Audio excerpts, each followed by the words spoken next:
We didn't know what to do. We were in a panic. We didn't know what to do. We were in a panic. Today, we're covering the tragic and devastating impact of Hurricane Helene, which has become one of the deadliest hurricanes in modern U.S. history. With at least 230 confirmed deaths across 6 states, the consequences of this storm are far-reaching and heartbreaking. Hurricane Helene's wrath was felt from the southeast to the southern Appalachians. Search crews are combing through the remote mountains in western North Carolina, hoping to locate those still missing and those in need of supplies. Teams from across the country helping with those search and rescue efforts. These guardsmen have been working round the clock to help get aid into the disaster zone, but with so many roads closed, there's only so far they can go. Duke Energy says they have repaired more than 1 million power outages in North Carolina. When hurricanes strike, they leave behind more than just physical damage. Imagine losing your home, a loved one, your school, and not being able to see your friends. For many children, this is a harsh reality after Hurricane Helene. They face lack of food, their health is at risk, and experience emotional confusion. Many children feel lost, isolated, and scared in the aftermath of disaster. People in the communities have been coming together to provide their support. Because every child and every life deserves a safe place to call home and the chance to thrive. Flooding, destructive winds, and storm surges inundated entire communities, leaving devastation in their wake.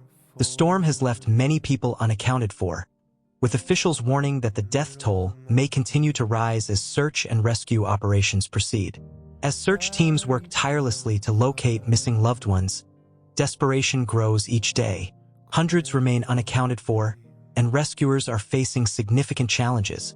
Cell service outages and damaged infrastructure are making their jobs even harder. Federal officials have cautioned that funding to assist victims may be limited, with 57 days still left in the hurricane season. Currently, nearly 700,000 homes and businesses are experiencing power outages. South Carolina is particularly hard hit, with over 260,000 customers without power, while North Carolina follows closely behind at over 215,000. Georgia and Virginia are also struggling with significant outages, complicating recovery efforts. The aftermath of Hurricane Helene poses various health risks. Residents are facing challenges such as contaminated water supplies and dangerous wildlife. Health officials urge everyone to take precautions, as mud and debris cleanup can lead to hazardous conditions. Tragically, in the wake of such devastation, scams targeting Helene victims are on the rise. Officials warn that scammers may go door-to-door or reach out via phone and email, offering fake aid.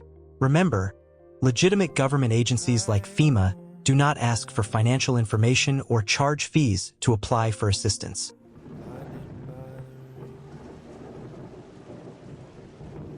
After the winds calm and the waters recede, many are left picking up the pieces, but the threat doesn't end there. Scammers often see natural disasters as opportunities to take advantage of those most in need. Impersonating banks or nonprofits, they attempt to trick people into giving up their money or personal information. So these people, they come out in all different ways. Senior investigator Carlton Leatherman with Regions Bank Corporate Security in Douglasville says many scammers can't wait to target vulnerable disaster victims. A lot of times they'll come knock on your door, say, hey, I want to cut this tree for you. I'm going to try to help you with water testing, or I'm going to try to help you get some FEMA disaster assistance. Leatherman says these crooks pretend to be banks, using emails and text to try to gain access to your personal information. He says it's crucial to remain cautious and verify any unexpected request. You never want to give your financial information over to someone that sends you a text message or give you a phone call. We won't be reaching out to our customers to ask you if you need help. And if someone does, that's a huge red flag. Amid the destruction,